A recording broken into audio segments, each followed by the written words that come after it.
Madly texting our tweets about hating Donald Trump on X. Now all of a sudden, it's apparently treason to talk to American media personalities that we disagree with. They want this lady and Alberta to just sit down and shut up. Well, here's my response to that. We have another tariff deadline looming on April the 2nd, and I am now off to the U.S. yet again to try and speak to Americans, this time through the second largest podcaster in the world. They're going to have to roll me off in a stretcher before I will stop fighting for our province and our people. The Honourable the Premier has a statement to make. Thank you, Mr. Speaker.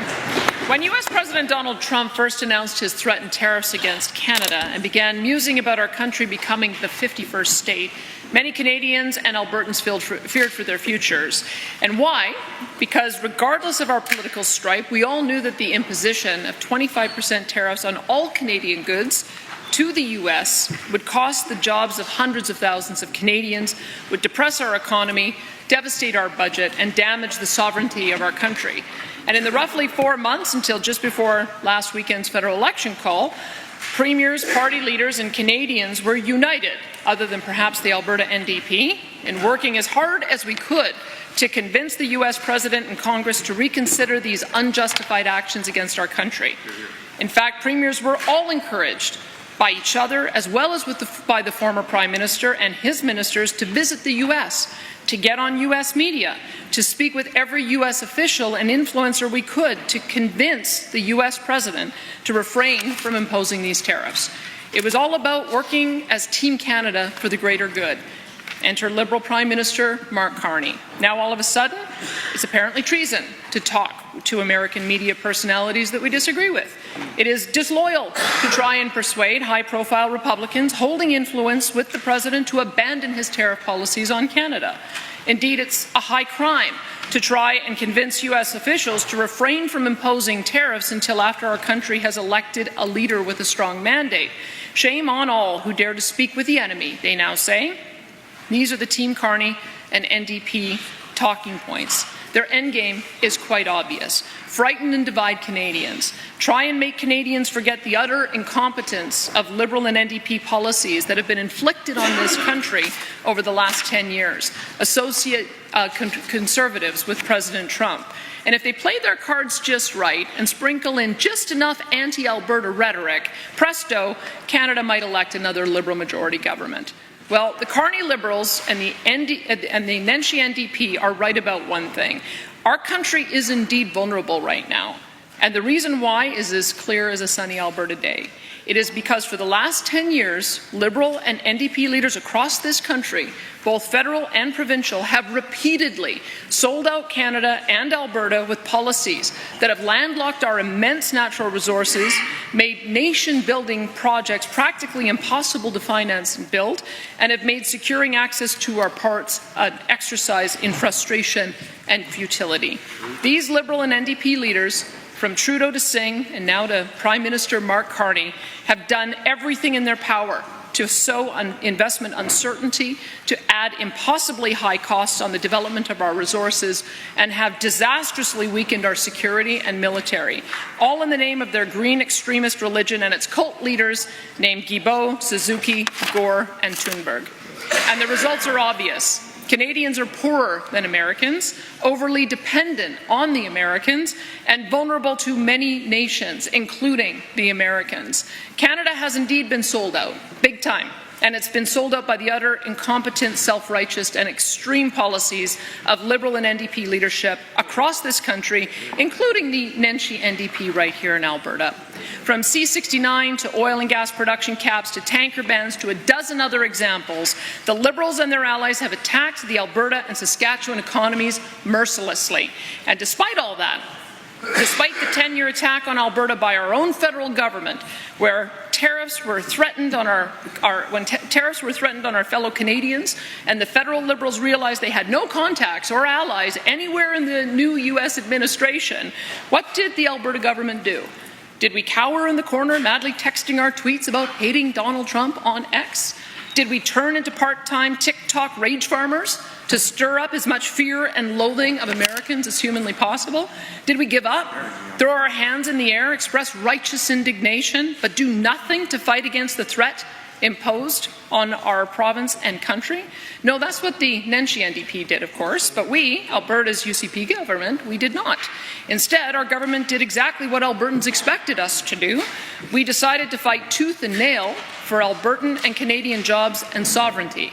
My ministers, officials, and I have spent hundreds of hours over the last several months talking with, lobbying, educating, and persuading every U.S. lawmaker and media influencer that was willing to listen about how damaging and wrong-headed imposing tariffs on Canada would be for Americans and for the millions of American jobs that would be lost because of them.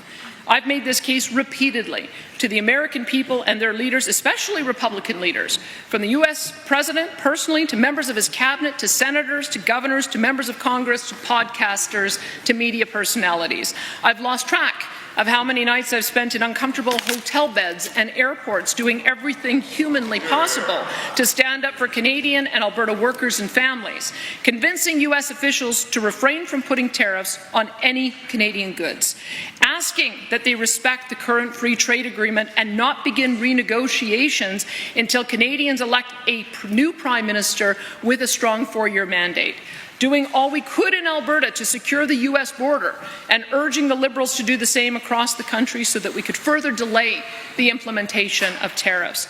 And it hasn't just been Alberta. Several other premiers, particularly Conservative premiers, Premier Scott Moe, Premier Tim Houston, Premier Doug Ford, have been doing the exact same thing. And the results, it has been almost 4 months since the President first threatened tariffs on Canada, and although steel and aluminum are wrongfully being tariffed at this time, the tariffs on remaining Canadian goods sits at 0 today, rather than 25%. And what has the Nenshi NDP done to contribute to this effort? Not a single thing, other than raging against this government for every effort we have taken to protect Albertans. Needless to say, there is not a doubt in my mind that had the Nenshi NDP been in charge during this period, we would likely have long ago been hit with across-the-board 25% tariffs and lost thousands of Alberta jobs already. Because the NDP have no idea what diplomacy is, as they don't know how to talk constructively or effectively with anyone they disagree with.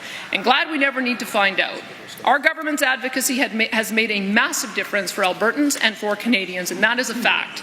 But now, we have another tariff deadline looming on April the 2nd, and I am now off to the U.S. yet again to try and speak to Americans, this time through the second largest podcaster in the world, whose audience is made up of exactly the people we need to persuade to convince their president to change course on tariffs against Canada. And what does Team Carney want me to do? They want me to abandon my post, remain in Alberta, and do absolutely nothing to defend our province. They want me to cower in the face of Eastern media pundits and politicians who favour political grandstanding to effective diplomacy. I'm fiercely criticized for going into the lion's den to change the hearts and minds of the very Americans that we need on Canada's side to avoid a trade war with the most powerful economy on earth. They want this lady and Alberta to just sit down and shut up. Well, here is my response to that. I will not be silent. Alberta will not be silent.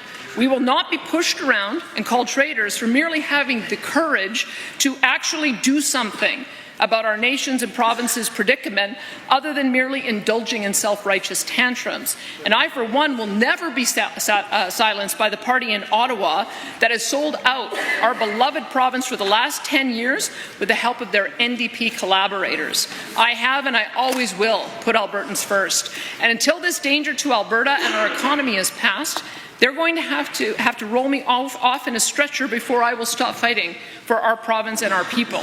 So they can call me my caucus, whatever name in the dictionary they want.